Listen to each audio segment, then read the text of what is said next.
presence, I get careless. Long as you know I come with imperfections. When you look at me, you see the soul through my flesh. You something special.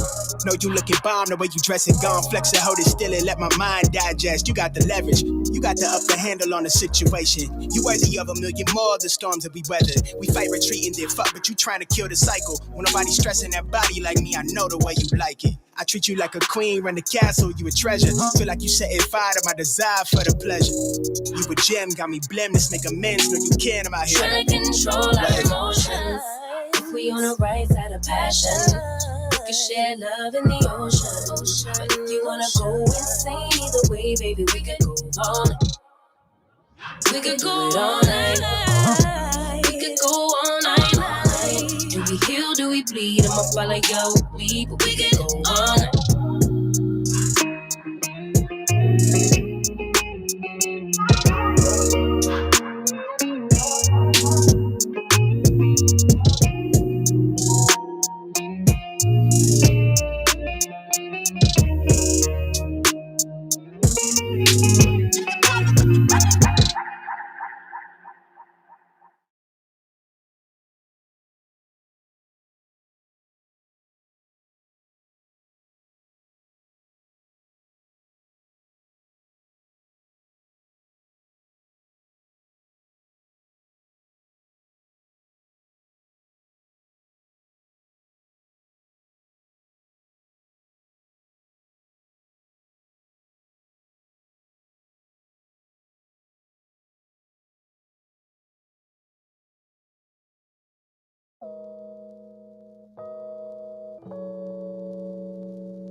Yeah, talking to my mirror like I love you so much.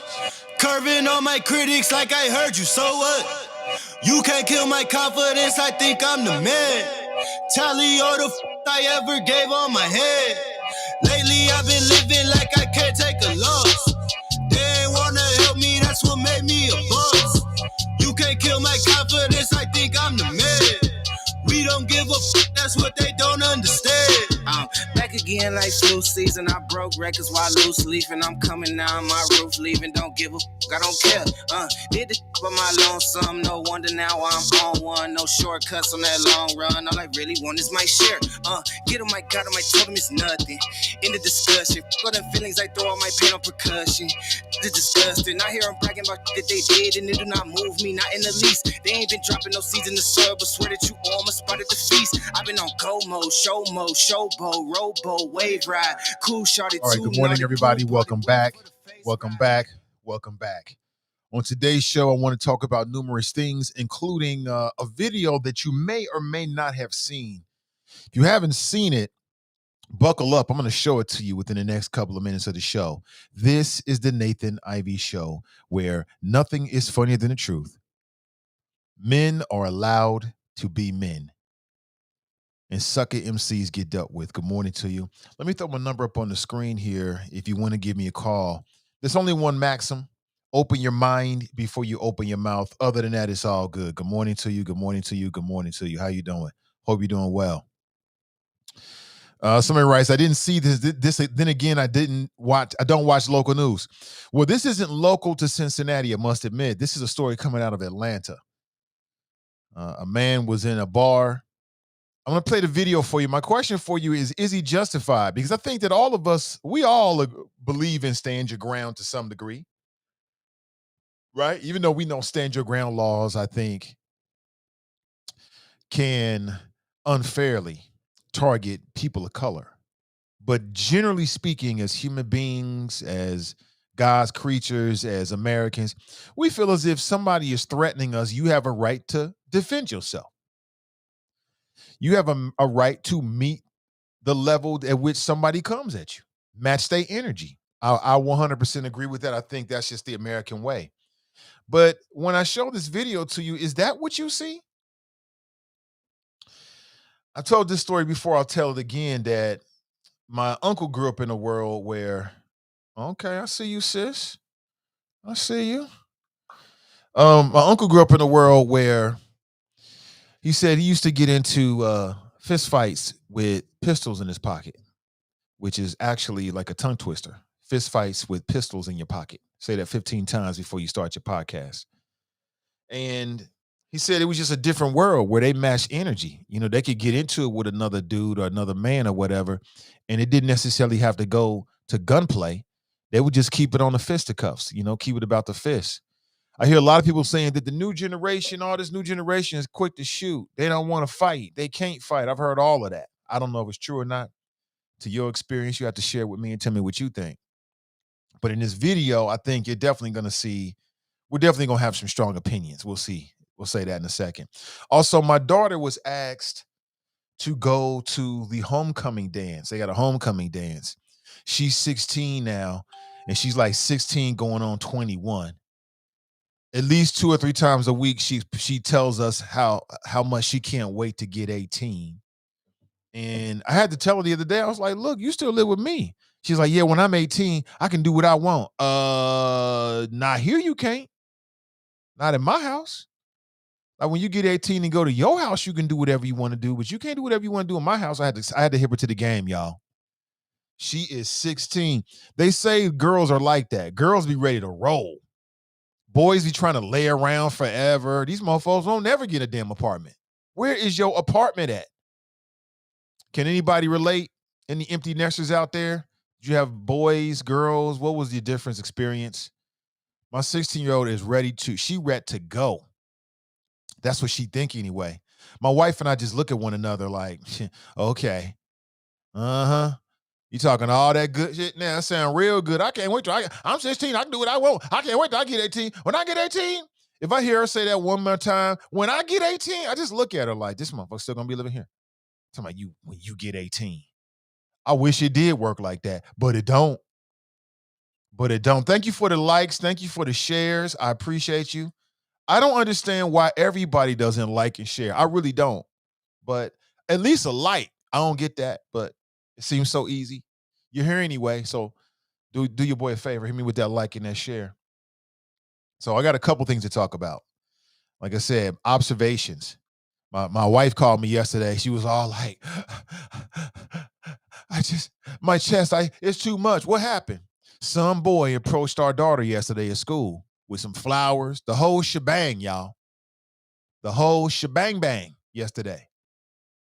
He approached her with some flowers, and it was a friend of hers. She said she didn't expect it.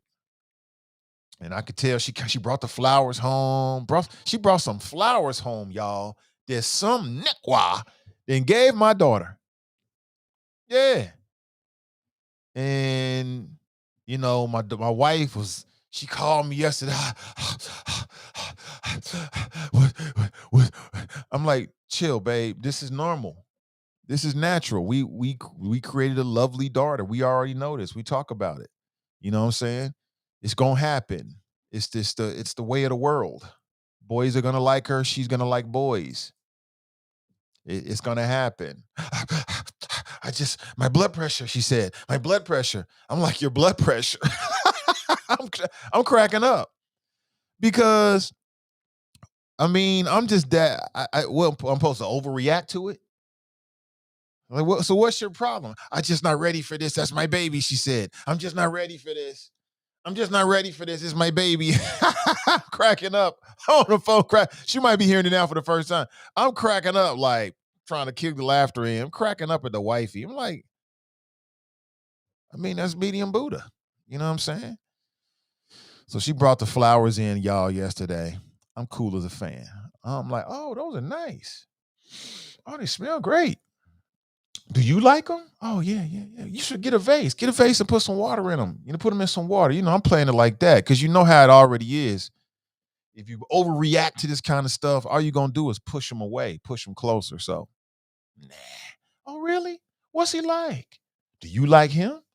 And I'd let her know, just because a little boy brought you some flowers, he could have paid the weekend to serenade you. I don't give a damn. It only matters if you like him. Don't matter what he did. So give a damn about them flowers. Just trying to let her know, like, it's about who you choose, not who chooses you. You know what I'm saying?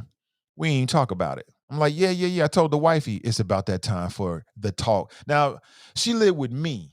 I'm super 100 about mine. So there's things that my daughter won't even bring up around me because she know we'll be Googling it. I'll have the human anatomy in a chart. I'm going to hit you with the street slang, the colloquialisms. I'm going to get you the historical perspective. I'm going to give you an anecdote from daddy's own life. The one thing that my children, and we're talking about my daughter right now, the one thing that my daughter will never be able to say to anybody is that her father didn't tell her. Now, what she does with that information, that's on you, boo. That's on you. I'm the same way with adults, though. If you're close to me and I see something going on, I will tell you. I will tell you. That's as far as my responsibility goes. What you do after that, that's on your own. You on your own. Make it happen, Captain. Same thing with the daughter. I don't feel no difference. So it's about that time. We're going to have that super in-depth talk with her. She already know. These 16-year-olds these days, she got a phone. Shit, they already know what it is. But I have a responsibility. I got to sit down and look her in the eyes and all this kind of shit. All that daddy kind of stuff. Just to make sure that we've had the conversation here. So she can get that straight. Straight from the heart type of thing. You know what I'm saying? And what else happened? So, she was geeked yesterday. She got some flowers. Now she's watched me give her mother flowers many, many times. So the whole concept ain't foreign to her, but I just got to make sure that at 16, she knows how to. She was like, Dad, let me have my moment. So I'm like, okay, that tells me that she understands this is just a little moment thing. Don't let it go to your head, sis. But at 16, you never know. She's 16. She's 16. You never know. It's 16. So that's what happened within the last 24 hours in the Ivey household. So I'm going to play it chill. You know what I'm saying? I ain't got too much to say right now. You know what I'm saying? But we're going to do our due diligence over the next. I told her, God help any little boy you bring in here because he going to get the third degree. Who your mom in them? Oh, the Jacksons? What you mean? Get on Facebook. Get on Facebook, right? Get on social media. Do my due diligence.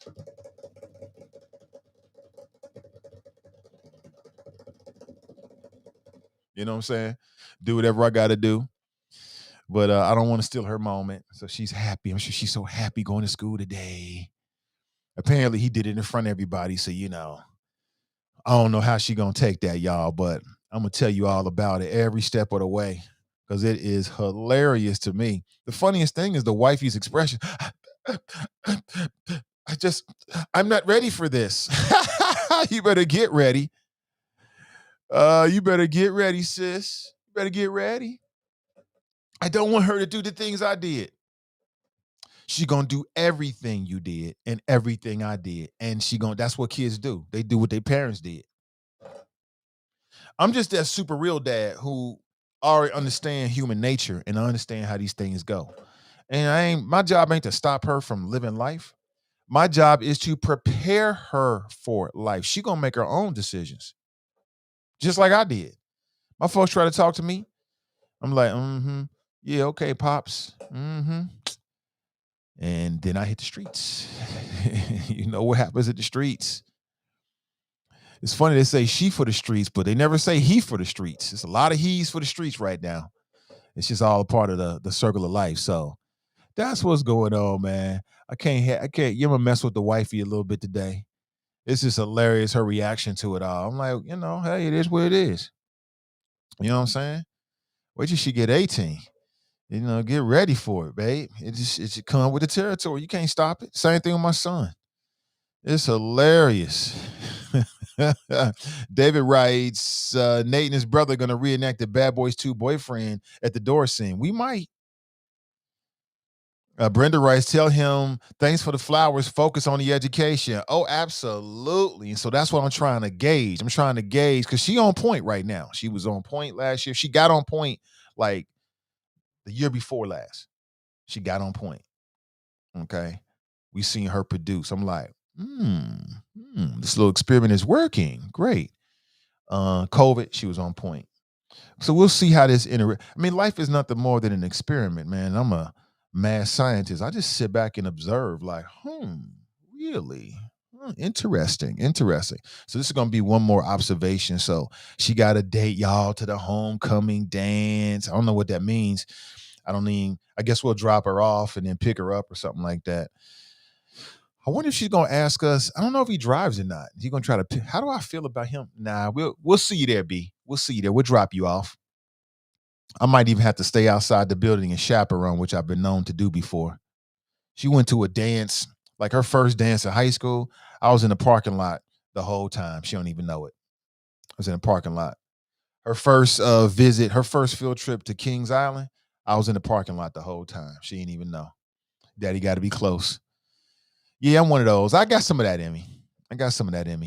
Good morning to you. Andrea writes, good morning, Nate and friends. Happy hump day. It is a happy hump day. Brandy writes, greetings. Greetings, Brandy. Anthony writes, morning, Chop Shops. Good morning to you. Cass is in the house. She writes, she writes, hey, Nate and Choppers. Like. Anthony writes, like and share, fam. Brenda writes, good morning. Brandy is in the house. She writes, good morning. Mrs. Love Being Black, a name I love to read every morning, writes, good morning, fellow beautiful smart choppers. Good morning to you, Mrs. Love Being Black. I love being black too. Daryl writes, good morning, Native Choppers. Tiff writes, good morning, all. Tracy writes, good morning. Fame writes, no, he isn't justified for shooting a man in public whom he accosted. Too many people getting shot in public as if bullets have GPS. Please stop, he writes. Y'all want to see this? It's really quick. It's not super duper graphic, at least not in my mind, but I'm jaded as a motherfucker these days. So I could be way off on this. And what you're going to see is what appears to be somebody was, there's phones everywhere these days. So somebody had the phone, popping, record was blaring. Hold on one second here.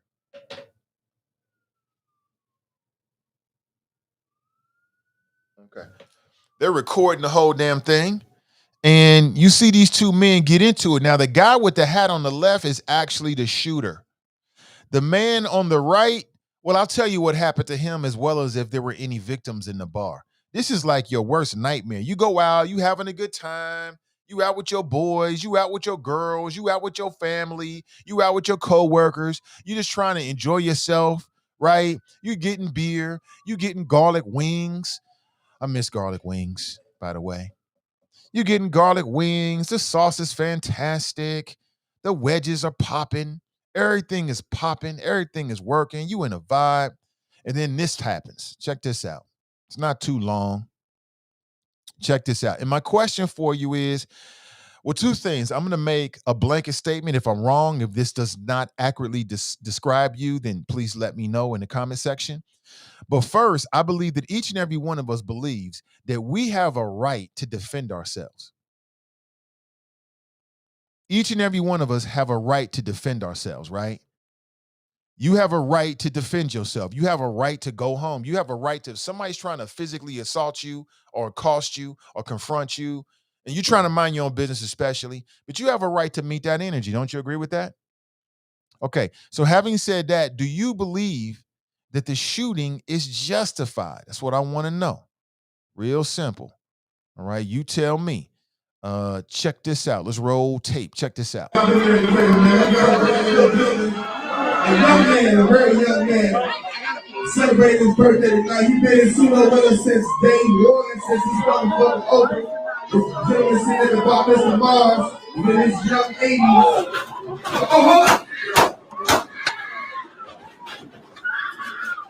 All right, we gonna play. We gonna. A very young man, celebrating his birthday. Did you see that? Did you see that? So you see the brother with the hat on, who was actually the shooter. By my eye, he leans into the other brother. Now the dude in white was definitely squaring up. When you see two men going at it, and then one of them start doing that thing with the fingertips and pulling their pants up, that means he about to square up. He about to square up on. He about to fire off on his ass. But before that, you see the dude with the black hat clearly get straight up in his face, and he almost headbutts him. Let me look at it again. He almost headbutts him. I don't know if he makes contact, but let me look again. He's been in Suno with us since day one, since he's motherfucking open. This gentleman sitting at the bar, Mr. Mars, in his young 80s. So what do you see? What did you just see? What did you just see? 513-873-7134. What did you just see? Did you just see a man who was defending himself? If so, which man was defending himself? Did you just see a man who's defending himself? If so, which man was defending himself? And do you believe that the shooting is justified? That is my question for you. 513-873-7134. Before I give you my thoughts on it, which you may or may not be surprised to hear, I want to get your thoughts in first. If you're listening to me right now on Spreaker or TuneIn, I understand you can't hear that. And you can't even see the video. So pop on YouTube. Go to YouTube, Nathan Ivey. Boom, I'm right there. Go to Facebook. On Facebook, you can go to our Sin Digital Media page, CIN Digital Media, short for Cincinnati Digital Media. Or you can drop over to my page, Nathan Ivey. It's over there too. And you tell me, I'm asking two questions. Number one, what did you see? Did you see a man that was defending himself? If so, which man was defending himself? And two, do you think that the shooting was justified? And then I'll give you the backstory. This is the kind of ish that brothers be taking brothers out, man. This is kind of dumb ish. Like, I'm willing to do whatever I have to do. Okay.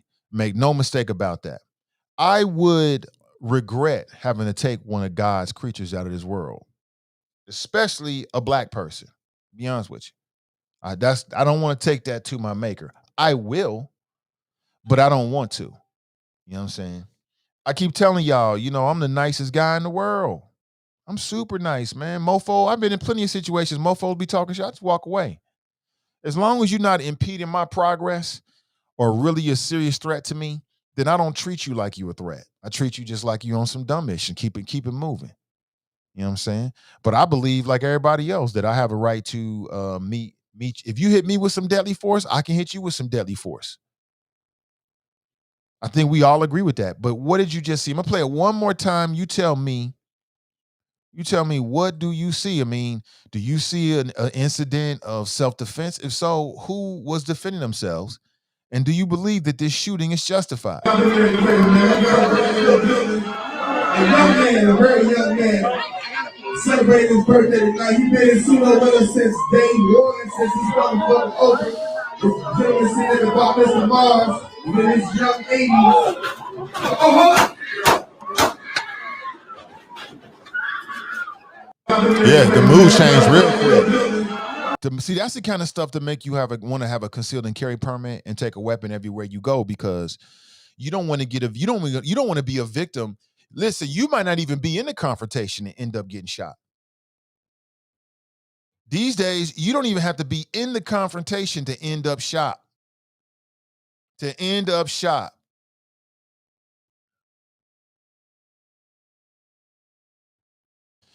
Now, this happened at a bar in Atlanta.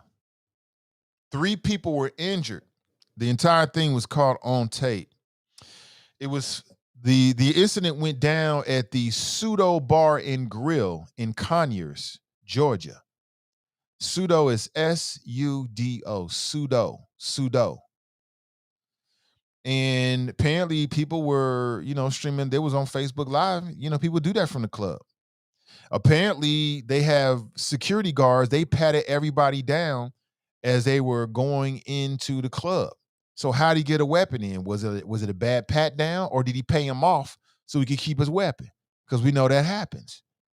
It happened at a bar here in Cincinnati. The video, actually, there's a lot more video. There is a news report from Atlanta, which I will not play, but they show you the surveillance video from inside the club and outside the club, and you can see people running out, and you can see security guards stopping the man who was the shooter. Now, the man in white, as I understand it, he has survived it. He took one, I think, to the leg. There was another man, a security guard, that got shot in the leg as well. But at this point, there were no fatalities. But he could have killed a whole lot of people. But again, I want to get your response to it before I give my response. Good morning to you, Ashley. Good morning to you, Miss D. Good morning, Ray. Good morning, Sharp. Good morning to you. All my people over on Spreaker, appreciate you, as always. Who is wrong? Do you think that the shooting was justified? That's my question for you. I'm gonna go back and try to get your comments. Let me see. Good morning to you. Yeah, I agree with you, TNT. Absolutely. Tabitha writes, that was horrible. Tracy writes, wow. Mike writes, heck no. He should not have shot him. Throw them hands. Dale writes, that's a punk move to shoot the bruh.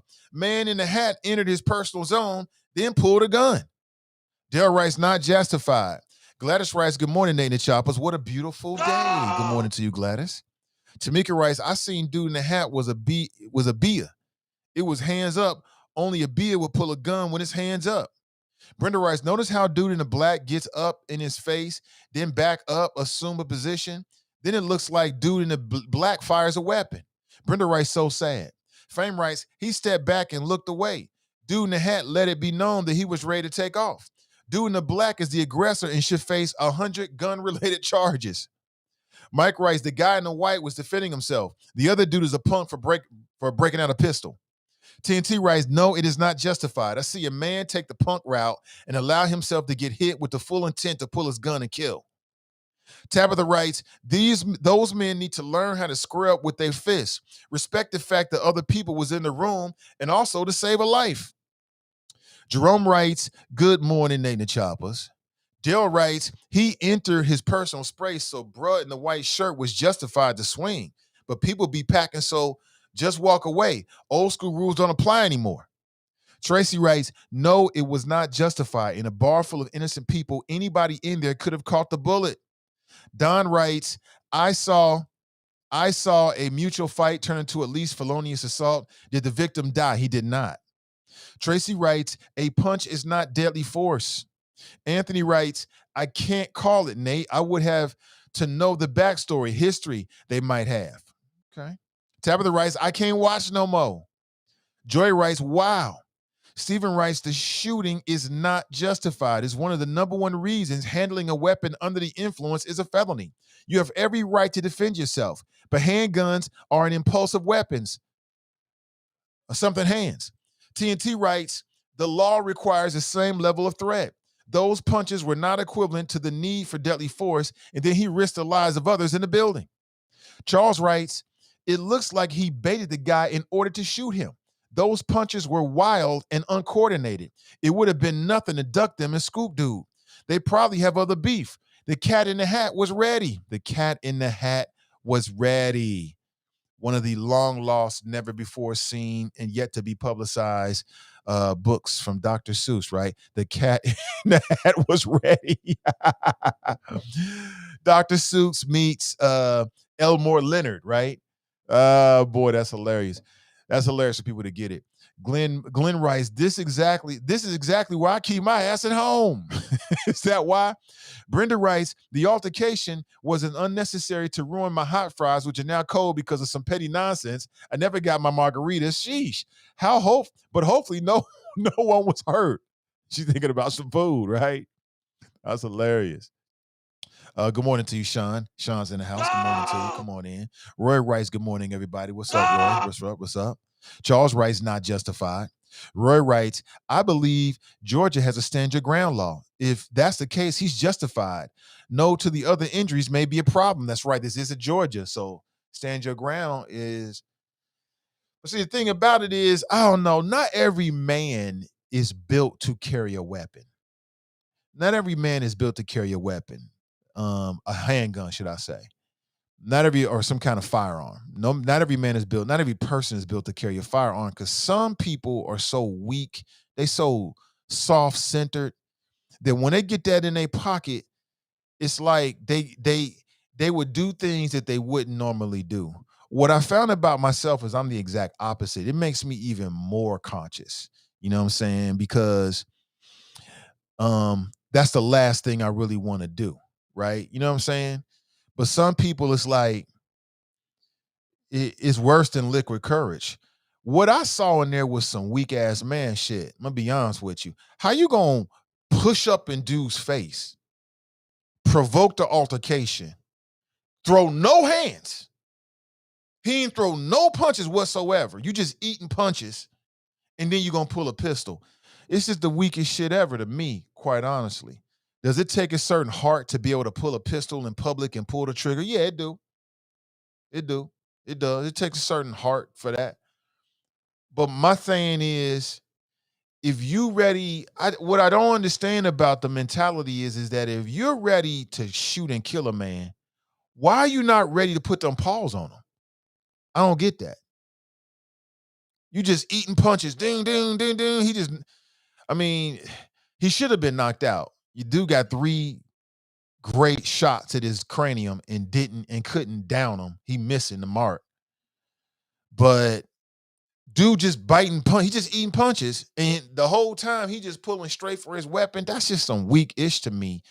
And you're the aggressor. I can see if you were trying to mind your own business, you're trying to get away or whatever, and dude just like, he just keep effing with you or whatever the case may be.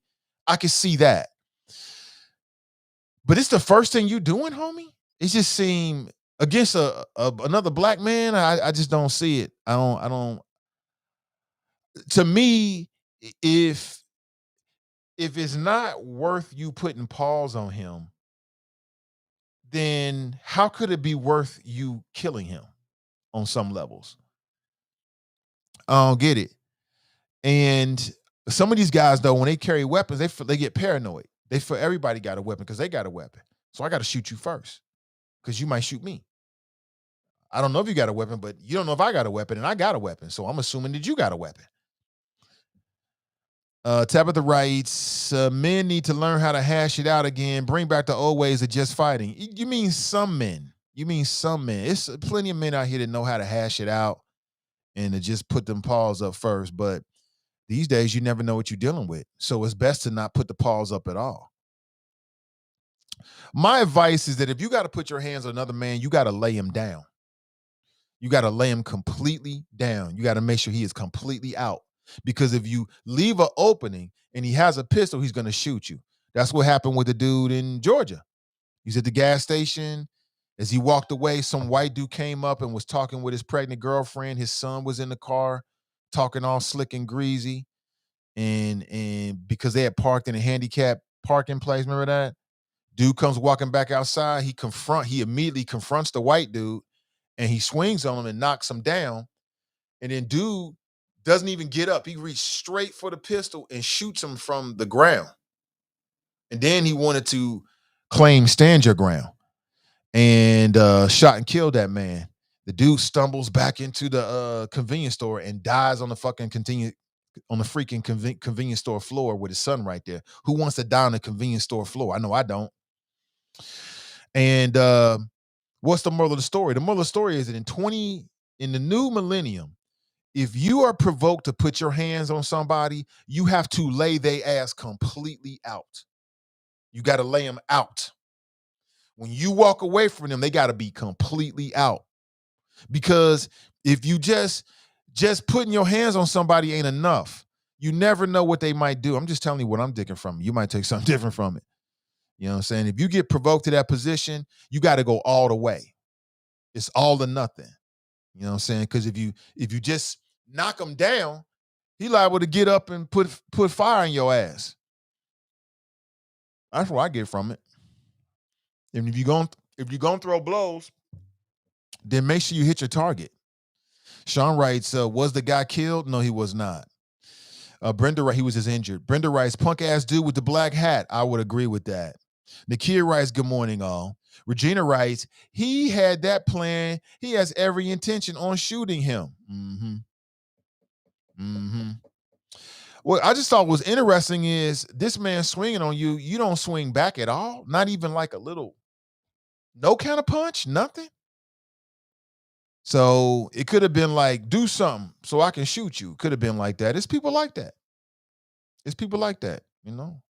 Did anyone get shot? Yeah, 3 people were injured, including a security guard that was shot in the leg. I saw him he got shot in the leg. And then in the surveillance video that I didn't show here, it's a part of a news report. You can see him pushing his way out the front door. He's like, I'm out of here. Kaz writes, some folks are eager to show they can shoot a gun. He could have fought dude straight up. That was a bitch move to shoot in a room full of people. I agree. Frame writes, y'all keep saying simply fight in old school ways as if any barbarism is acceptable. This type of violence is unnecessary. Fist fights lead to gun violence. Why y'all mad like that? Question mark. Fist fights do lead to gun violence. Jenny writes, I was driving when you're playing a video, but no, the shooting was not justified. I'll play it one more time, Jenny. Thank you for telling me. I'll play it one more time for the people in the back. Check this out. A young man, a very young man, celebrating his birthday tonight. He's been in Suno with us since day one, since he started fucking open. This gentleman sitting at the bar, Mr. Mars, and then this young Ivey.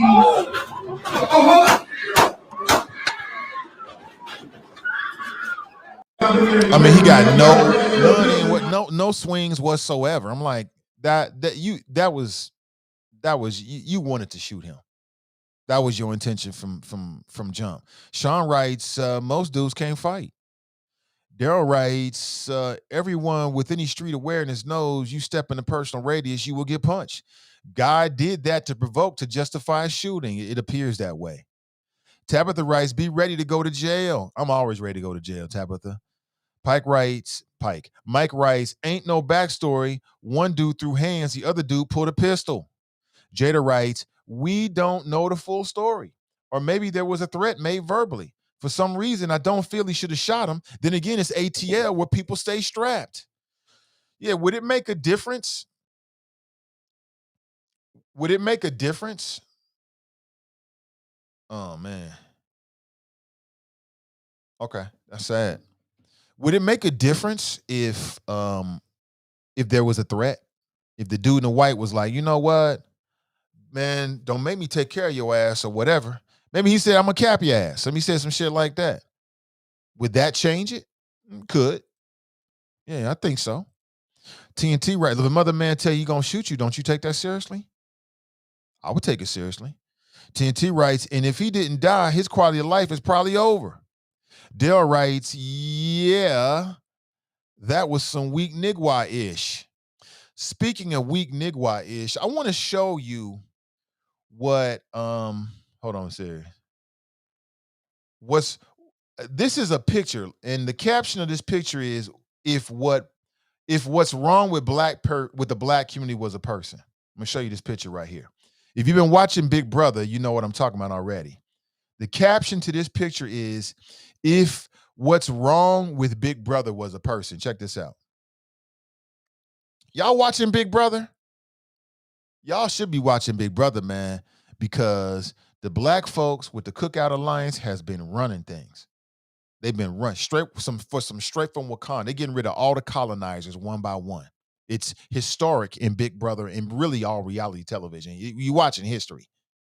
You're watching history, because I've been watching reality TV for far too long, and there've been a lot of shows where they had, you had to have an alliance. And in most of these shows, the alpha male black dude is the first person to go. The black people be the first ones to roll out of there. The alpha black male is the first one to go. Much like real life, the first one to go, right? Because typically on these shows, the producers would put a majority cast on there, a majority white cast. And season by season, show by show, walking around it, the black folks would always be the first to go. Well, for the first time ever, Big Brother put a majority of black people on the cast. And what did the black people do? They formed an all-black alliance. They formed an all-black alliance called the Cookout. And they had been systematically taking the white folks off, getting rid of the colonizers one by one.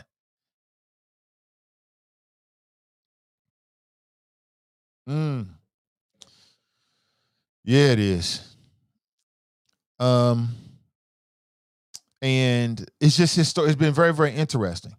So just imagine this. First time ever, you got the black folks running the alliances. They sending all the white folks home. They're like, look, we're going to have a black person win this money. First time ever. And wouldn't you know, just like in real life, you got a Judas. And it happens to be a black woman. Her name is Tiffany. And if what's wrong with the black community was a person, it would be her. And she looked just like this. Now you got these black folks, it's smooth sailing, right?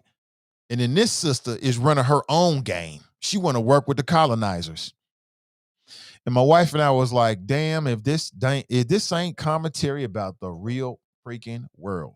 That's what I say about Cincinnati. Black Cincinnati could never be in a position that it's in if there weren't some black people that was involved with this. And the reason why black people get involved with it is because they get something out of it. Whether it be money, position, a little bit of fame, who knows what it could be. Could be a lot of different things, but I mean, we watching this like, damn, sis. Damn. And I'm sure you've been in positions, whether it be on your job, because that shit happens on the job all the time, right? Or maybe it was in your personal life, or maybe some other kind of capacity in which you serve, and you just kind of saw it. But it's very, very interesting. It is great social commentary. If what's wrong with the black community was a person, it looked just like this. Just like this. There it is. You see that? That is a damn shame. If you've been watching Big Brother, you know what I'm talking about. So it's a lot of things going on. 513-873-7134. It's always like that. Iris writes, why did he have a gun in a bar and was drinking alcohol? Yeah, why did he have a gun in a bar?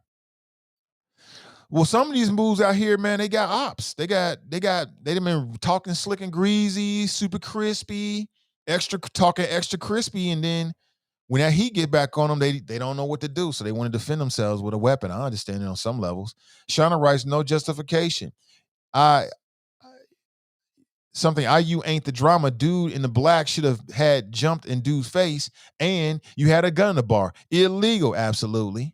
But that's why he jumped in Jude's face, because he had a gun on him.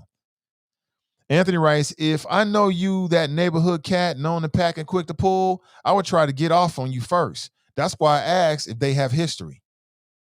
Fame writes, I really don't think the shooter is savvy enough to set this shooting up. He is clearly bigger. I think the punches caught him so off guard that he chose the nuclear option of resolving his conflict. Seriously, the young shooters ain't that smart. Jenny Rice is Big Brother on CBS. Yes, it is. Yes, it is. Pat Rice, I watched Big Brother, Nate. Pat, what do you think about it? Tell me I'm wrong. Am I wrong about Tiffany? She's the poster child for if what's wrong with the black community was a person, it would be her. Y'all got this all black alliance, but she want to do her own damn thing. She want to work with the colonizers. I mean, it is what it is. You got to do what you got to do, but damn, yo.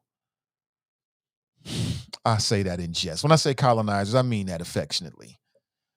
Sean writes, not justified. Dude in the black jumped at him. If he ain't want to fight, he should have kept it moving. A gun in a bar is illegal.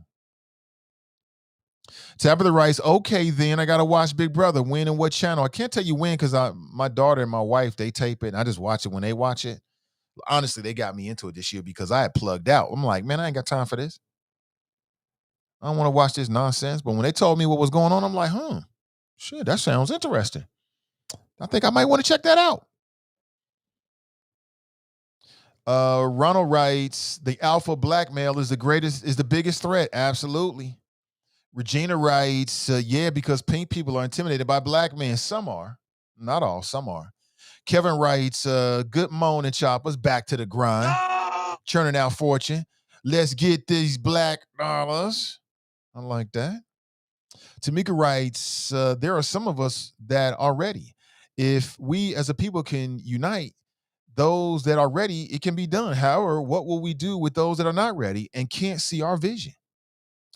They got to be taken out the game. Dale writes, ain't it always? It is always. I'm to y'all gotta why.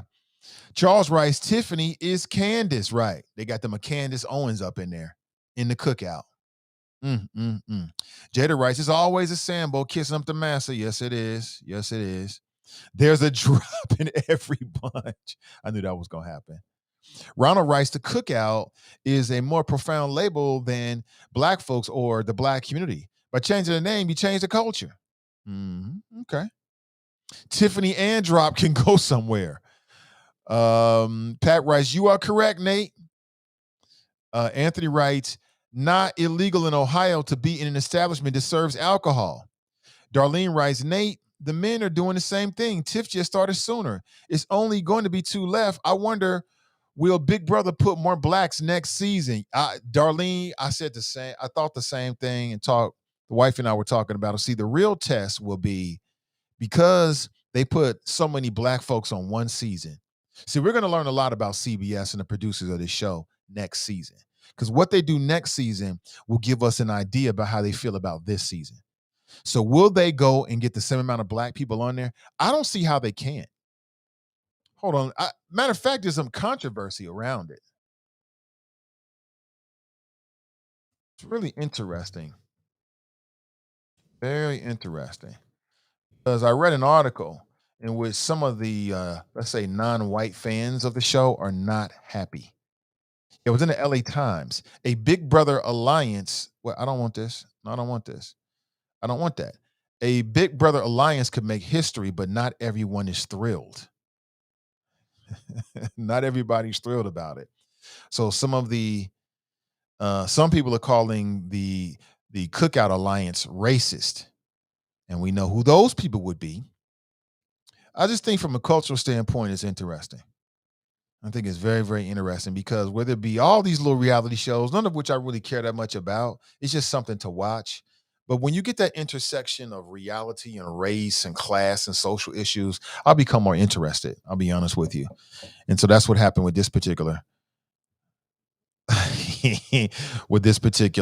season. But again, black folks that enjoy reality television, this is the payoff you've been looking for. This is the payoff you've been looking for to the people that respond to that description. That is for you. Andriel writes, Tiffany is a snake. Andriel writes, Big Brother tonight at 8. Eloise writes, Wednesdays, Thursdays, and Sundays. That's right. That's right. That's right, Eloise. Good morning to you, Eloise. as always. Tabitha writes, what happened to the boxing legacy? Real men duke it out. Jack writes, well, that show still have the white folks running and directing the outcome of Big Brother. Sister Iris writes, all over a spilled drink, just stupid, self-hate with a gun. Right. I read the same thing, that interaction I showed you right here, I'll flash on the screen. This all started over a spilled drink. Now listen, you in a bar, drinks are gonna spill. I've accidentally spilled drinks on people, and I'm like, I feel terrible because I'm like, damn, people got dressed. I apologize. I keep it moving. And I've been in the bar and had people spill a drink on me, and every single time, people are like, oh man, my bad. Any more than I'm supposed to do? I'm about to take off on dude because he spilled the drink. It ain't really that serious, especially when they showing a level of sorriness or remorse or whatever. It ain't that serious, you know. But some people like to talk crispy. They like to talk crispy. And when you talk crispy, you get heat. Fame writes, with some people, bar shootings are unfortunately not new or uncommon. However, the individual actions of this shooter are rooted in being raised under a matriarchal rule. So you think he was raised by his mama and them, huh? No men folks in the house? What evidence do you have to support that theory, Fame? I'd like to hear it. Iris writes, not a Candace. It's too early for a Candace. Let me see. Anime writes, hey, yo, y'all, I'm pretty sure you can strap in the bar in Ohio. You just can't be intoxicated like at all. And FYI, they definitely eased up on them expungement requirements. Let me see. Charles writes, football season, bro. you gonna stick to that, huh? Darlene writes, it wasn't racism when all the blacks were taken out. Right. I'm loving it, man. Yeah, I'm loving it as much as I can love it. Like, I'll be honest with you. Is it like the number one highlight of my week? No, it's not. But like I said, when my wife and daughter watch it, I'll watch it. And I'm like, oh, this shit is dope. All right, before we go any deeper in the show, a word from our sponsor. Today's show is sponsored by my friends over at renewcommunitychurch.org. They got a brand new ebook, and it's designed to, help you live your best life, to give you the keys so you can live your absolute best life. So check out this word from them, and then I'll be back on the other side. The words for today are to grow a better business. It takes 60 seconds for the universe, through the invisible law of attraction, to be fully activated in your life. God's invisible law of attraction is available to you today because you are just 60 seconds away from growing a better business. Take the next 60 seconds and grow a better business by telling a business story for 60 seconds, 3 times a day for 21 days. Why 21 days? Because that's how long it will take to change your life. Now say this better business story out loud 3 times a day. It is my divine and human right as an entrepreneur to grow and prosper my business so that I can bless others. My business is growing, expanding, increasing in revenue and profits today. For a free ebook, visit renewcommunitychurch.org. Again, that's renewcommunitychurch.org. Good morning to you. Shauna writes, it's illegal if you are consuming alcohol.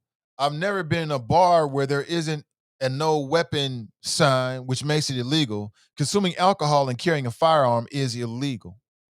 Sean writes, a spilled drink, these guys operate a low frequency of existence. Let me see here. Jack writes, Big Brother gives a sense of euphoria like a visit to Atlanta. Eb G's in the house. She writes, so individuals are upset about black cast members coming together. Interesting. I wonder if they felt the same way when the black cast members have been plucked off early every season. Reminds me of the book, Why Are All the Black Children Sitting Together in the Cafeteria? If the black children are sitting together, so are the white students. Now it's a problem because the minorities came together. Yeah, okay. Yeah, that is a pretty interesting book. And the title is, so that's the point. It's like, you walk into a room, you see black people and white people segregated, but you think, why are all the black people sitting together? That's the whole point. We leveling up. Appreciate the comment, Eb G. Charles writes, the Goody Mob had a song called All They Do Is This, which went like niggas don't dance no more. All they do is this. Dancing was a metaphor for fighting. Cowards have actually been around for a long time. Oh, hell yeah, man. Since the beginning of time. I don't see it. Can you say it again, Nathan, for the people in the back? Some willfully act like they don't see. Just because you're black doesn't mean you're on the team. Oh, absolutely. Believe me. I know firsthand. As we all do. I'm sure, listen, if you work on the job, you done seen it. All you gotta do is go work on a job place in Cincinnati. Go through more, you're gonna see it. You're gonna see it every day, all day. And it is what it is. So good morning to you. So a couple things we're talking about here. And you know me, I like to mix the conversation. So there'll be some times where we'll hit one topic for a whole hour, which is very rare, but it happens. But I like to mix and weave, superlative flows on people, politics, and pleasure all into one show. So today we're talking about, as usual, multiple things, and probably more things before we end this morning. One thing I want to reiterate to you is that my daughter is 16. And for the last, I don't know, month or so, she's been talking about the homecoming dance. She want to go to the homecoming dance. She wants a date for the homecoming dance. And, my fatherhood style is I don't overreact to the small stuff. I don't overreact. And, my wife and I are different. She calls me yesterday from work and she's like, oh, some boy asks, our daughter's name is Kendall. Some boy asked Kendall out. What? For homecoming. Apparently my daughter sent her a text. She didn't send me a text. She sent her a text. And some boy in her school approached her with some flowers and then asked her to the homecoming dance. Mm-hmm. And apparently she was in her feelings about it, right? She was happy and ecstatic about it. And so she didn't tell me. She told her mama. Her mother told me. Her mother's hyperventilating. My heart, my heart, babe. What are we talking about? I'm not ready for this. It's hilarious. It's hilarious. I'm sorry. It's just funny to me. I'm not ready for this, she said. I'm not ready for this. What you mean you're not ready for this? What do you think is going to happen? I just don't know. I'm not ready for this. I'm trying to press the wifey, like, why do you have these extreme feelings? Like, what are you so worried about? She couldn't tell me. It's just a mother being a mother, and I get it. So she explains the scene to me. I thought about texting my daughter. I said, nah, I ain't going to say nothing to her. I'll wait for her to get home. She came home. She walks in with this bouquet of flowers. This is my 16-year-old daughter I've been raising. Only person to give her flowers is me, right? And she got this big bouquet of flowers and she shows them to me. I can see in her face she's so happy. It's just the experience. It's the experience. It's some boy that she's friends with, and that's a whole nother story. We'll talk about that tomorrow. But it's a boy she's friends with, and she said she didn't expect it. So I had to think about what my response is going to be. And I just kept it super, super. I wanted her to experience it. She's 16. Some boy gave her flowers. She going to the homecoming dance. She's going to buy a dress and all this kind of stuff. I didn't want to rain on her parade. So I let her have it. You know what I'm saying? I ain't say nothing about it. We ain't had no conversation about the birds and the bees and all that kind of stuff. We'll get to that. But what I said to her, I just talked about the flowers. Oh, those are nice flowers. Those are nice. Let me see those. Took a whiff. I'm like, oh, those are nice. Get you a vase. Yeah, where's the vase at, Daddy? I think it's a vase, underneath the sink. So she got the vase underneath the sink, and she put them in her room. And I'm just looking at her, She's like, Daddy, she's reading me because she knows her father. She's like, let me have my moments, what she said to me. I'm like, yeah, have your moment.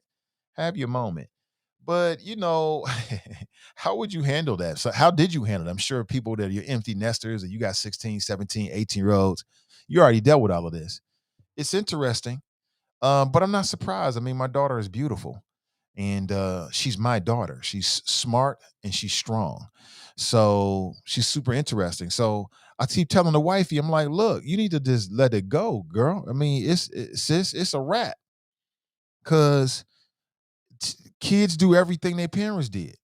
My wife's like, oh. And I'm looking at her like, what'd you do? But that's just how it is, She's like, oh, I don't want her to do what I did. I'm like, it's over. You don't have no control over that. It's in the DNA. So just get ready for it. My job is to make sure that, and I reiterate it again for people just tuning in. My job is to make sure she know what's out there. Her job is to go experience what's out there. You know what I'm saying? So it's gonna be hella interesting. This whole little homecoming thing. I'll keep you clued in. You know me. The most interesting thing in my life is my family anyway. So I love to talk about them. It's quite interesting. I can't wait to see more. I haven't met the boy. I don't know who the boy is or anything like this, but I can't wait to get a sense and see him. I don't know if he's going to come to a house. Something tells me we can probably end dropping her off over there or something like that. I don't think I would feel comfortable with her being picked up like that, these teenage drivers, but we'll see. We'll see. But that's what's going on. So that's a little undercurrent inside the house. We ain't say nothing to her too much about it. I let it go because, number one, what am I going to say? No. I don't want to tell her no. That's all part of high school experience. You want to go to homecoming with a little boy or something like that? Go to homecoming with your little friend. I don't care. I don't know if she can get a first kiss in or first whatever. I don't know. But I'm not too caught up in all of that. I'm not one of those fathers that's like, my job isn't to like preserve her virginity. That's not my job. My job is to make sure that she knows what to expect in the world. That's it. In that way. What she does with that information is on you. That's on you, medium Buddha. But I think that you're supposed to tell them kids, but I'm gonna sit back. It's gonna be hella interesting. It's gonna be hella interesting because I don't know how she's gonna interact with this. So the boy gave her flowers. Is she gonna be all into him now because he gave her some flowers? I had to tell her or one thing I did say to her, I was like, did he? I was like, well, that just because he gave you flowers, you don't have to go with him. She's like, Dad, that'd be mean. I'm like, it's not mean. Just because somebody like you don't mean you got to like them. See, a lot of women, a lot of females think that just because somebody like you got to like them. That ain't true. Where they do that at? You should choose who you like. Know what you want. Know the kind of people you like to be around. You know what I'm saying? The kind of boy, man that you want. That's what I'm more interested in. But she's like, nah, I already told him yes. I'm like, okay. But I had to let her know that you got choices, sis. You know what I'm saying? I don't care if he hired New Edition, a little bit out of her age range. But if New Edition to serenade you, who cares? If you don't like him and you don't owe him anything. Because the women get caught up in that. Like, I feel like I got to say yes because he was so nice. Then you get with this bum. He's a damn raggedy ass bum. And you knew that you shouldn't have been messing with him for the first time, but you felt all indebted. Women can feel like that. Men, we don't feel like that. We don't feel like that. So I don't want my daughter to feel like that. I don't want her to feel like just because somebody say something nice to you that you owe this month. That goddamn thing. Take these flowers. Oh, sorry about that. We can just be friends, and that's it. You know what I'm saying? That's it. But back to your chat. What do you think? Have you had to deal with that? I think I dealt with it right. I think so. Good morning to you. Jack Rice, I want to know what the Revolutionary Peeps ammo cache and weapons looking like, talking loud about a takeover while some not ready. Okay. Let me catch up here. Catching up. Always looking to level up with the conversation, though. Jenny writes, just like at work, when you connect with Black folks and you're talking to each other pre-pandemic, they always try to join the conversation. They can figure out what you're talking about. You said they, you mean the others? They do that. Yes, they do. FG writes, Tiffany is an example of what the elders say is crabs in a barrel. She is all about herself, regardless of the cookout. It's only one winner, but the point was to be the last six standing. Then they go after each other. This is a mess. I'm with you, FG. I don't know how people are gonna read that. It's a show. So when Tiffany came on the show, she came on to win for herself. And even though, so I'm just giving a different way of looking at it, FG. Tell me what you think. But let's say she looking at the cookout and she's like, you know what? I'm not the favorite sister in the cookout. But if I get some of these others and leave and have them come to the end with me, I got a better chance of winning. Is that wrong? Or is she supposed to sacrifice what could be what she perceives to be her only chance at really winning it all, just so they could get 6 black people at the very end? It's a tough. The easiest thing is to say, stay with the cookout, stay with your people, and do that black thing. That's the easy thing. The more difficult thing is to say, look, this is a game. She didn't know any of these people before she got to this game. And yeah, they black and all, but she's trying to cash that check. Is she wrong to try to say I'm trying to cash it? And the same thing happens in like the real world. See, that's what's happening with the crabs in the barrel in Cincinnati. It's like, am I wrong to go for self? Even at the expense of maybe the community or the larger good or whatever, just for the sake of the conversation. Is it wrong to go for self? If in the moment that puts you over the community or, beyond what the black thing is to do, is that wrong? Really? Like, give me a scenario. Let's talk about this. Is that really wrong? Is it really wrong for Tiffany to say, you know what? I hear you on that bliggity black stuff, but some of y'all ain't gonna vote for me if I'm at the end. And some of y'all I can't win up against because it comes down to the final 2, and then like some of the previously evicted castmates comprise essentially a jury, and then they decide who the winner's going to be, just to give you the rundown for the people that don't know how Big Brother works. So it's a game of elimination, and when it gets down to the last 2, then the previous, let's say, 7 house guests who were previously evicted, they comprise a jury that will then decide which of the 2 is the final Big Brother winner. And they take, I think, what is it, like a $750,000, something like that? That's $400,000. Shoot, $400,000? I could do a lot with that. I could do a lot with $400,000. So I'm sure you could too. So is it wrong for her to do that? Marcia writes, all skin folks ain't kin folks. We know that to be true. Gladys writes, Nate, back in the days when drinks were spilled, sometimes a person would buy another drink for them. I know that was back in the days. Oh, for sure. Oh, I'll do that. I'm coming through. I'll knock your drink down. What was you drinking, homie? I got you. No problem. I think that's a human thing to do. I do that for anybody. Black, white makes no difference. For my peoples especially, you already know. Ronald writes, not everyone can accept tough love.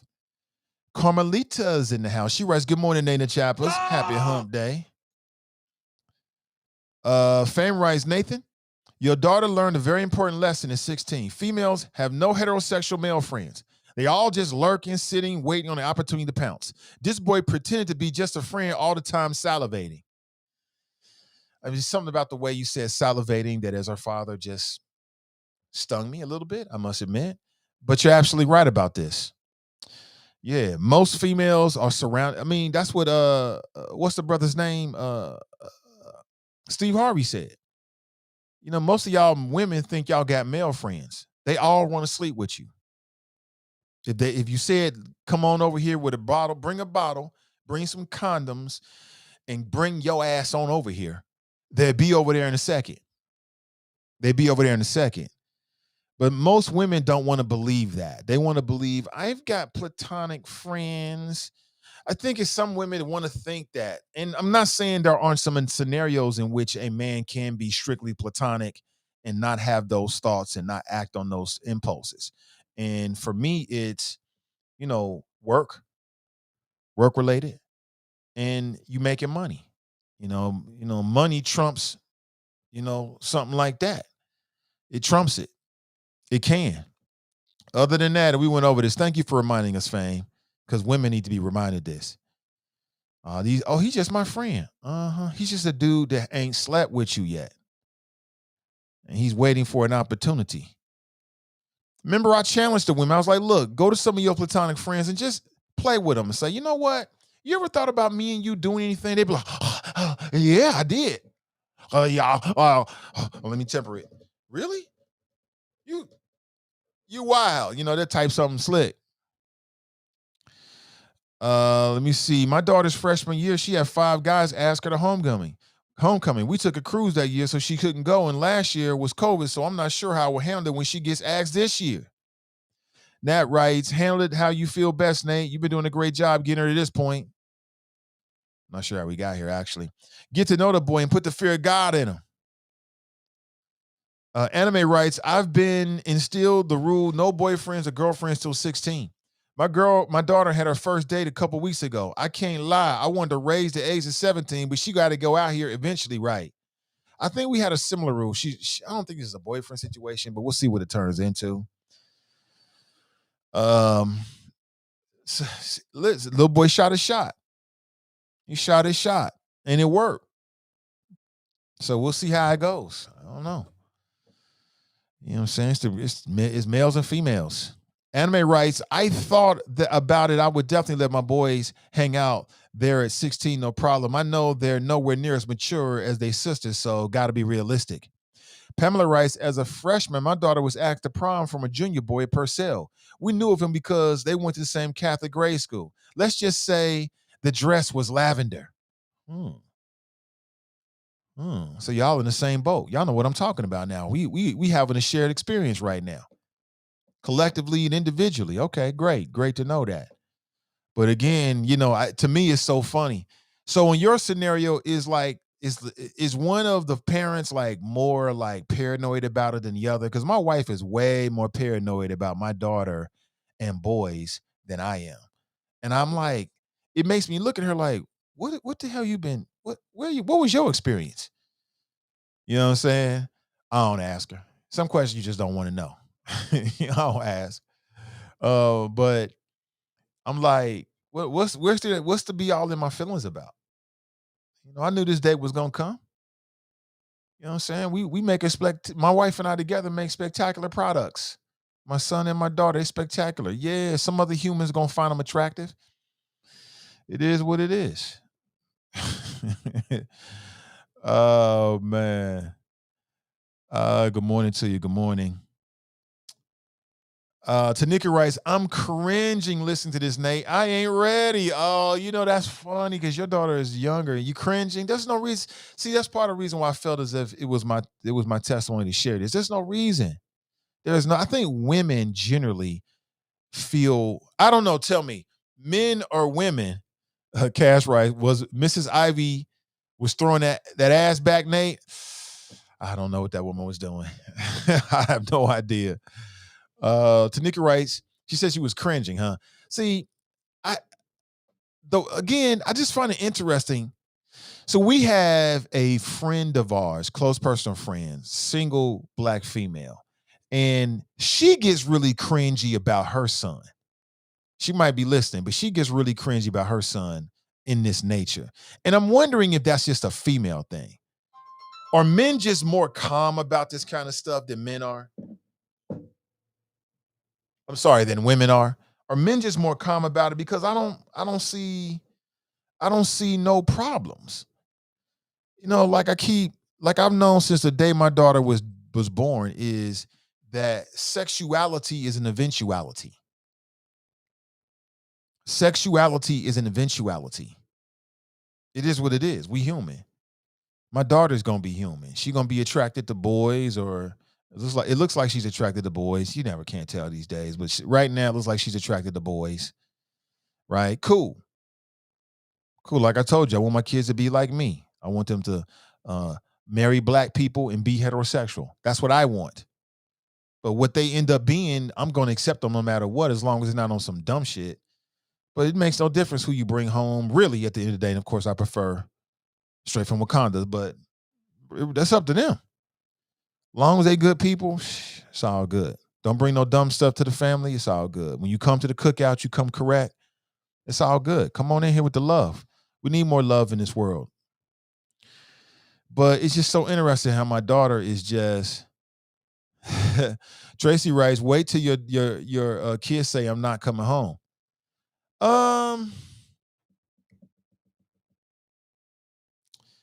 I think that when I get there, I'll be ready for it, Tracy. I think that when I get to the point where my daughter's old enough and established enough to say, I ain't coming home. I think I'll be ready for it. I think that first night though, it'll be like, she's not here. He's not here. It'll be her first. She's not here. It'll be trippy. I can't admit that. I must admit that I can't deny it, but I don't really get too caught up in shit like that. I really don't. You know what I'm saying? I just think of it differently. Let's go to the phones. Good morning. Welcome to the show. Morning, Nathan. It's Kev on the cell. What up, Kev? Chilling, man. It's a great day to have a great day. Absolutely, The brother. sun is hiding. The sun is hiding, but it's available. So we're still here. This rock's still spinning. Man. So I don't know if you noticed, we have a kindred, a kindred story going on.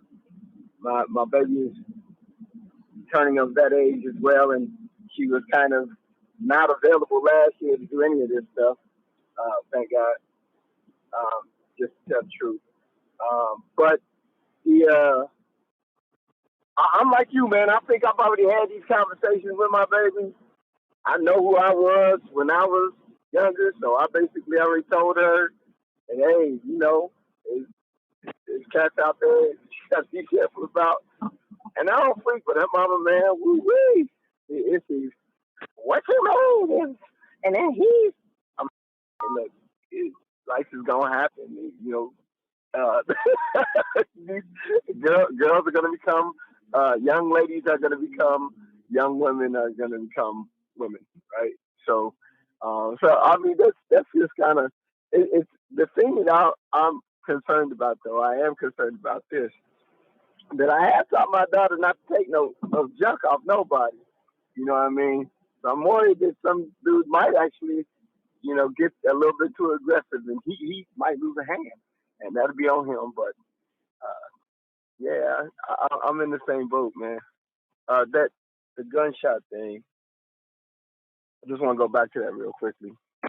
The man put his hands up and smacked him around a couple of times, and you could already tell that I guess dude ain't had no hands, because if he had any hands at all, your first reaction wouldn't have been to grab that gun. You throw a blow at me, I'm throwing a blow back.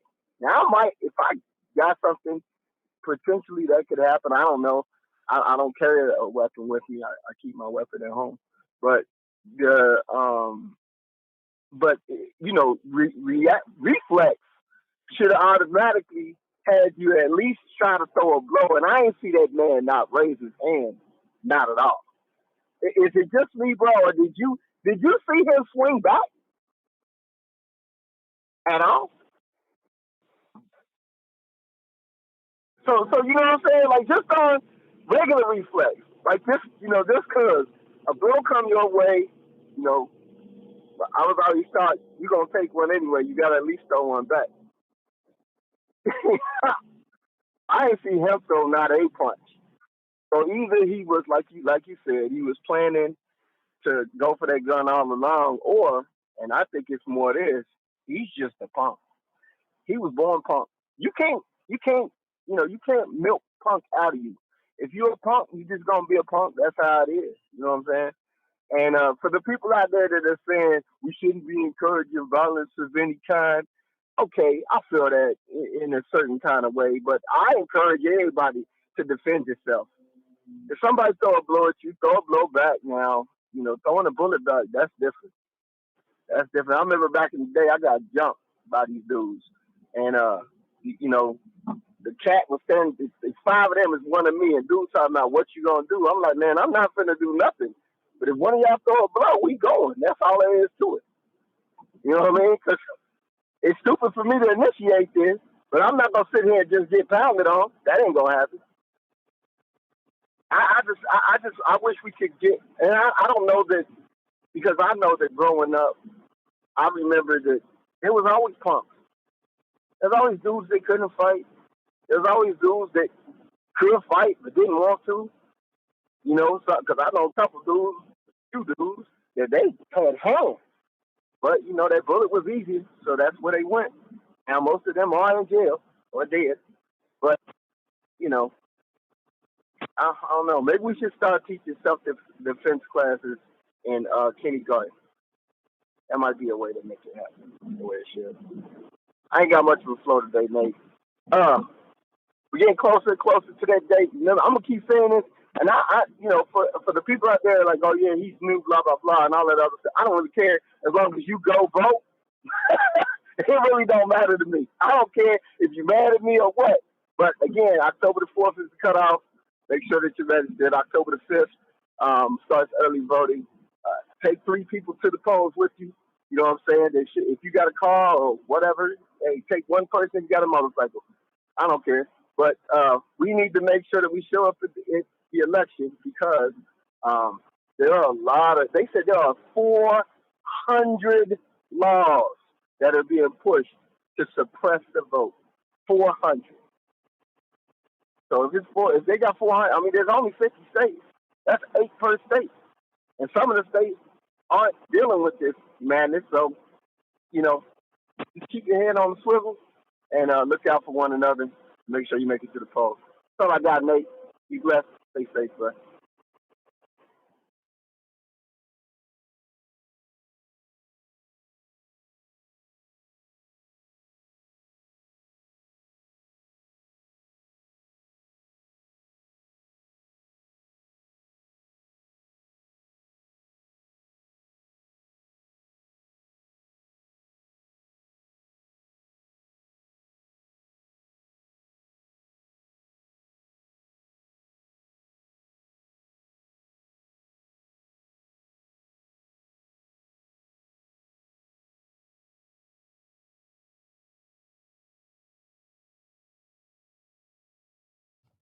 Okay, thank you. You know I got to do it at least once per show. But I'm trying to respond to. Thank you, Fame. Appreciate you, brother. We back. So I'm repairing. I'm trying to uh, respond to Tracy. So Tracy says you can't prepare for that. You're right. So when my daughter spends her first night away from home, which and she'll probably still be living here. We'll see how it goes. She'll be 18, 19, going to college, living with us, probably. We'll see how it goes though. And when she's 18 and 19, would I care about her spending the night out?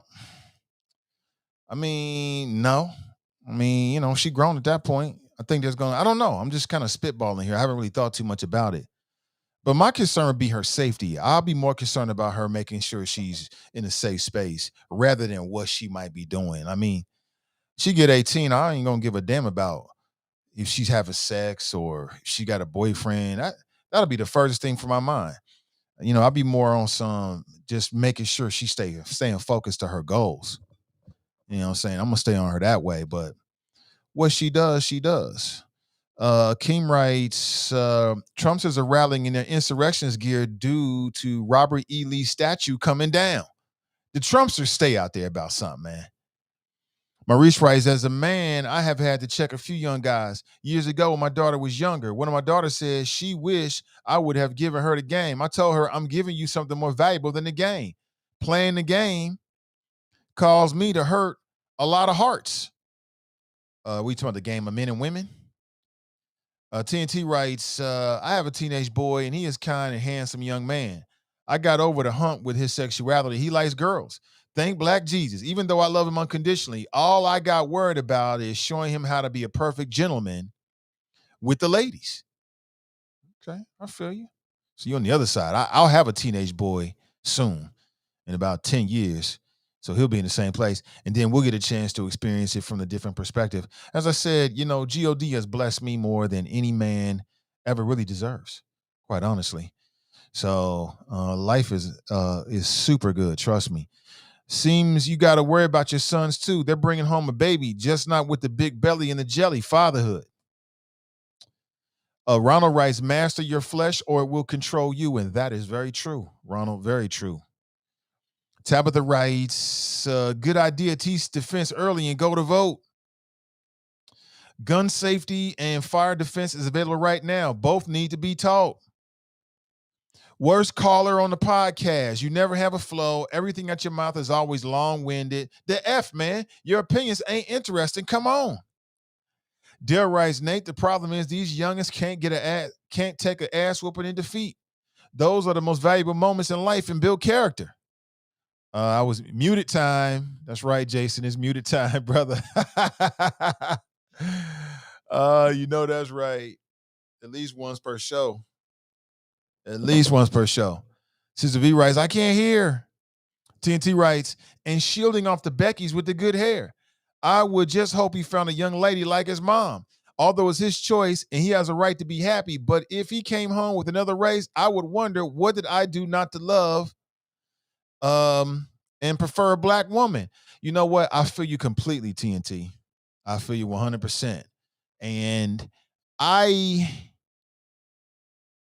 would I feel that way? On some levels, it would run through my head. But I would be more like, damn, maybe I shouldn't have let her get on Netflix or something like that, where all these television shows and everything is whatever it is. I don't know. I just think that it's a new the new the younger generation, the teenage generation, they look at race and they look at the world differently. They look at things differently. And the other thing is you never know. You know what I'm saying? You know, your son might bring home a Becky with the good hair and end up marrying a black woman. You just never know. He might just like her. You know what I'm saying? It could just be that. But I feel you completely. Like I said, I don't say this. I'm unashamed when I say this. I want my kids to be like me, as every parent does. And I think that's the right of every parent. Brenda writes, fathers, watch your sons. Child support is real. Be messing with your coins real quick. I mean, yeah. I mean, if my son gets a girl pregnant and he's not in a place to take care of my grandkid, then I'm going to have to do it 100%. But that Negro's life going to change. his life gonna change because he's gonna have a child to be responsible for. So I'll be granddad for sure. Absolutely. We here, we got you, but you gonna do the heavy lifting. Because I'm gonna tell my son like I'm gonna tell my daughter, look, bro, listen. Think about this. Fame writes, the opposite sex parents doesn't want their child to run into a person like them at that age. This usually is the case with parents who worry. Men don't want their daughters to meet a slick jigger with lyrics. Women don't want their sons to meet a gal who is fast. Yeah, I mean, you're right about that. You're right about that on some levels, bro. You right. Again, I'm just gonna assume that my daughter's experience will be like any other young woman's experience. She's gonna meet it all. She's gonna meet the good guys. She's gonna meet the slick talking guys. She's gonna meet all of that. It is what it is. I can't save her from that. And I'm not gonna spend a lot of time thinking about it, man. Shit. She grown. Man, I'm gonna be thinking about I'm having some fun somewhere, enjoying life. I put my daughter in MMA, mixed martial arts, before she turned 5. She has that Arya Stark in her. I don't want her fighting in the bars, fighting in the streets, or lying in the sheets. I want her to be able to defend herself once I die. Absolutely. Absolutely, 100%. Every day, all day. Ray Rice sound. Y'all know I'm an imperfect creature. You already know that. Y'all know this. I don't front. I keeps it real with you. Y'all already know. You already know. Good morning. Good morning. All right, another word from our sponsor, and then I'll be right back. Again, today's show was brought to you by my friends over at renewcommunitychurch.org. You can go to that website and you can download their free ebook right now. The words for today are better mental health. It takes 60 seconds for the universe through the invisible law of attraction to be fully activated in your life. God's invisible law of attraction is available to you today because you are just 60 seconds away from better mental health. Take the next 60 seconds and improve your mental health by telling a mental health story for 60 seconds 3 times a day for 21 days. Why 21 days? Because that's how long it will take to change your life. Now say this mental health story out loud 3 times a day. It is my divine and human right to embrace inner peace, calmness, and happiness today. I confess that my mind is calm and alert and sharp and focused. I focus on what I really, really want today. Today, I allow love, joy, peace in my life. For a free ebook and coaching, visit renewcommunitychurch.org. Good morning to you. Good morning. So we kicked off today's show and I played a video for you. This comes from a bar in Atlanta where a man opened fire on another man. They got into an altercation over a spilled drink, y'all. And if you missed it, here is what happened next. You got to see it to believe it. A young man, a very young man, celebrating his birthday tonight. He's been in Suno with us since day one, since this motherfucker opened. This gentleman sitting at the bar, Mr. Mars, with his young 80s.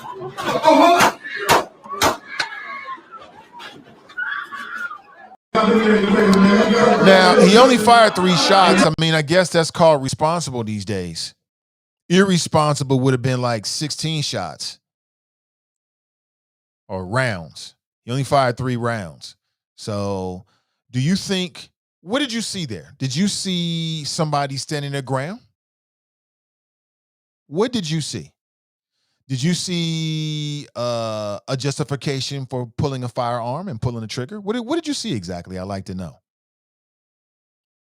Tell me what you saw. 513-873-7134. If you'd like to share your thoughts this morning. The only one maxim. Open your mind before you open your mouth. That's it. If you can do that, we all good. We all good. Good morning to you. Nathan, how can a person become a patron? It's pretty simple. Go to Patreon. Hold on, I'll bring it up real quick for you. To page real quick. And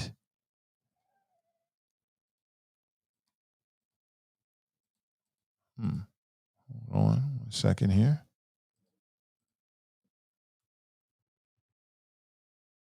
You go to patreon.com and hold on 1 second. Another way.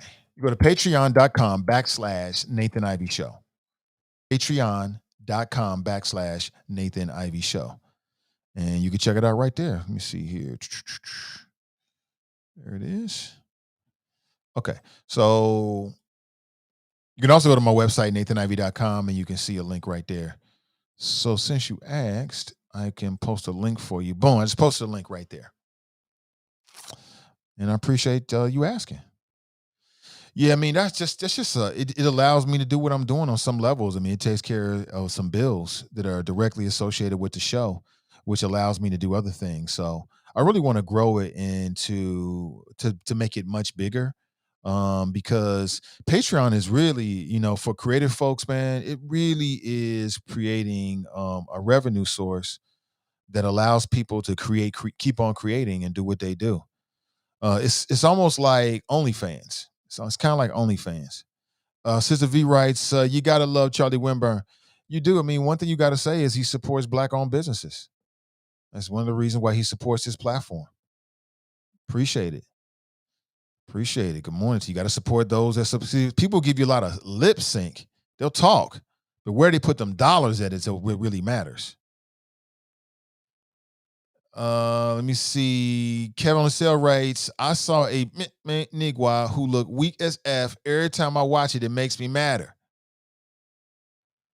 Sean says to Fame, all of you bring up some very amazing points. We must vote and stay on guard because there are many people trying to divide us. I appreciate you both, Fame and Kev on the stage, Kev on the cell. I look forward to hear your points of view. Blessings. Look at Sean taking the peace and blessings, and he's in touch with his inner chi and all of this. Okay, brother, I like that energy, man. Keep that energy coming. Appreciate it. If you missed it, I showed you the face of what the problems in the Black community would look like if it was a person. I showed you that. And the example came from a show called Big Brother, where all the Black people are finally posseing up. They finally made a series of seasons that's the worst Black people's time. You got one sister that's on some, I want to do my own thing. And, it's like a small example of some of the issues that we deal with as Black folks every single day. Every single day. It's the truth. It's the truth. You know it. I know it. Why not put it out there? Let's just be real about it. And also I shared just a little bit of some personal stuff that's going on with my daughter, coming to age things. Like this whole being a father thing has been nothing but one big experiment for me. This has been nothing but one big experiment. And it's quite interesting. It is. It's a hell of a ride. It's a hell of a ride. I'll tell you that much. Nate, I don't want to see no toes on Patreon, bro. You don't want to see no toes, all right, damn. I was gonna do that tomorrow, but okay, I get you. I get you. No toes, then. No toes. Is that what they're doing over there on Is that what they're doing over there on OnlyFans? It's toes?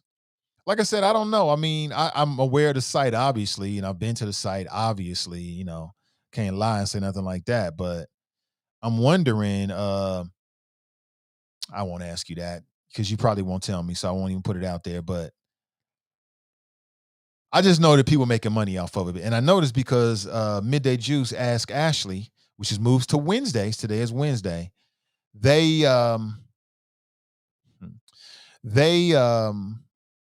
she had a one of her friends, I think, that's making some money. I think she said she making like 5 figures on OnlyFans.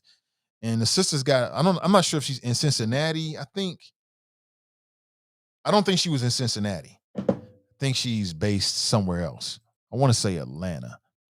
And she was like, yeah, so I'm making 5 figures on OnlyFans. I'm like, word, you making 5 figures on OnlyFans? Really? That's quite interesting. So people are making money off of it, just so you know. You know what I'm saying?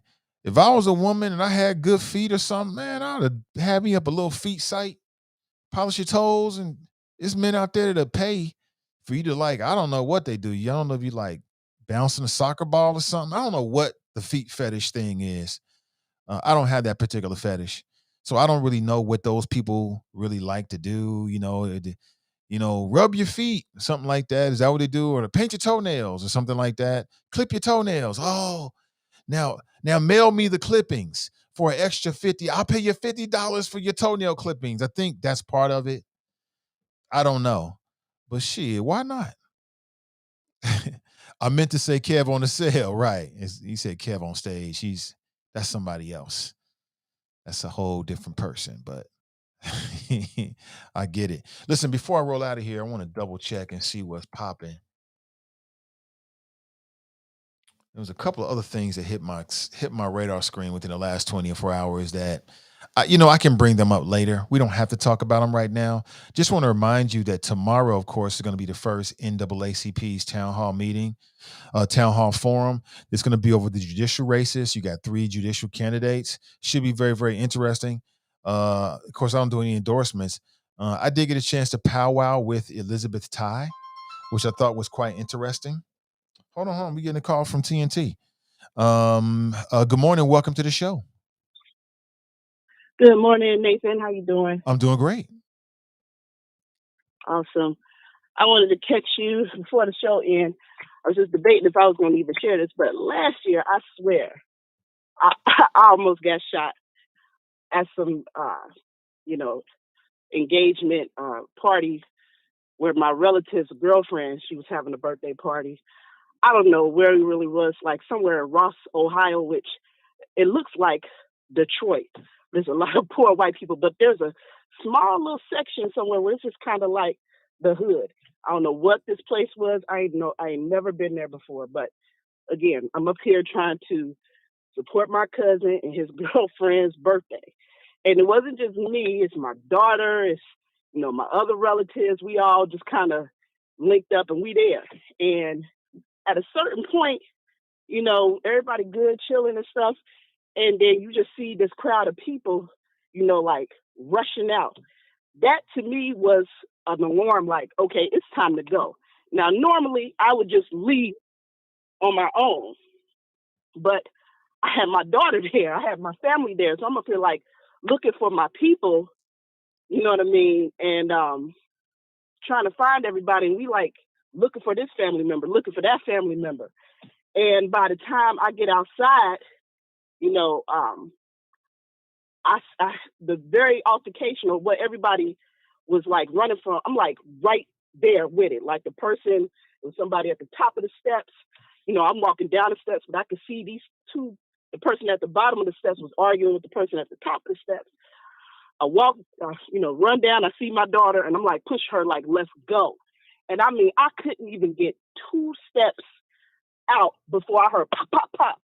So when I hear that video, I mean, it's just like, it's almost like some post-traumatic stress because I was literally like a foot away from the shooter, and the shooter was down on the ground shooting at the person at the top. My back was turned, so I was trying to run, but I couldn't run fast enough. I'm in a dress, in heels, so it's just like, I couldn't even run faster if I wanted to, but it was just already too late, and I didn't know who was shooting who and where the guns. And then next thing I know, this person just like running fast past me, like, apparently that was the shooter. And at this point, I'm thinking like, I don't know if the other person got a gun and they gonna shoot this way after this person that shot at them. You know what I mean? So I'm just like, frantic. I'm looking at my daughter like a few feet away, like, get down. And it's just like, it was nuts. And never in my life had I been in a situation so close to death. And it was like, how awful it would be. Like, oh, first vice president, up into some club somewhere and just shot randomly. You know what I mean? And that's just how close it was. I come home and we kind of like, going through recapping what happened with the family, and my kids come down, they accidentally hear, some of the conversation. So they scared for me. Like, so now every time I'm going somewhere, especially my son, he like, I don't really want you to go. You know what I mean? They just, and I can't even make that promise that I'm gonna be back. I'm like, I'm gonna be fine. I'll be back. But truly and honestly, just the craziness of this world, you just don't never know. You know what I'm saying? And really, my speed, I'm like, on occasion, like, I'm rarely out anywhere. People will not see me. You know what I'm saying? So if I come out, it has to be like for somebody I care about or some situation like that. But it was scary. And, that innocent bystander thing, that's real. And I try to tell my sons, who can be at school or be coming home off the bus and see some kids, they argue and fight. And I tell them, do not be in that crowd. Always go. And if you got friends with you that you care about, tell them, come on, let's go. Do not sit up there and be trying to be a spectator and watch, because you never know when somebody about to pull out a gun. That ain't the speed. And I try to explain that to him, vigorously, like, don't be in that crowd. Just get away from it. And that's just what I wanted to share about that. It was something else, but I can't think of it now. But yeah, your girl almost was was out, and it's just crazy. And when I hear those gunshots, it just triggers something in my heart. It just panic a little bit, but you don't want to be nowhere close to that, nowhere close. And I got my concealed carry. You know what I'm saying? And I'm a pretty good shot, and I don't even think, looking at that scenario with the gentlemen or the guys that was fighting, like, how can you even be prepared for that? You know what I mean? That man, as soon as he turned around, he just starts to, like, you can't even get him, even if you had a gun. You know what I mean? And that's what I hate with this law, because people can get into it with you. It could be some road rage. It could be whatever, some argument about a parking space. Next thing you know, you fighting it, and that person can have a gun and just take the liberty to take your life. It ain't no coming back from that. You know what I mean? It's just like the wild, wild west. And it's really crazy in Texas. Like, I don't know what the world and these legislators is like. We being ran by a nation of fools right now that have no regard for life. There's no need for, some of these guns that we have. We already have mass shootings, but just, making it a little more easier for people to get away with murder is just unbelievable to me. But I'm gonna let you guys know it's the end of the show, but I just wanted to share that. I appreciate the call. Take it easy. All That's right. TNT. Talk to you later. Yeah, I've never been in a situation like that. Not that close. We all been out somewhere and you hear shots, but that close to you? Not that close. I don't think. It's hard to remember, Good morning to you. Listen, it's the bottom of the hour. That is my time. I really appreciate you. Thank you for being here. I'll be back tomorrow morning, bright and early. We'll chop it up on people, politics, and pleasure. Have an excellent rest of your Wednesday. I wish you nothing but the best. Go out and win, win, win. Remember our motto: winners focus on winning, and losers focus on winners. So stay focused and stay winning. And we'll talk real soon. Until next time, I'm Nate Ivey, and I'm out.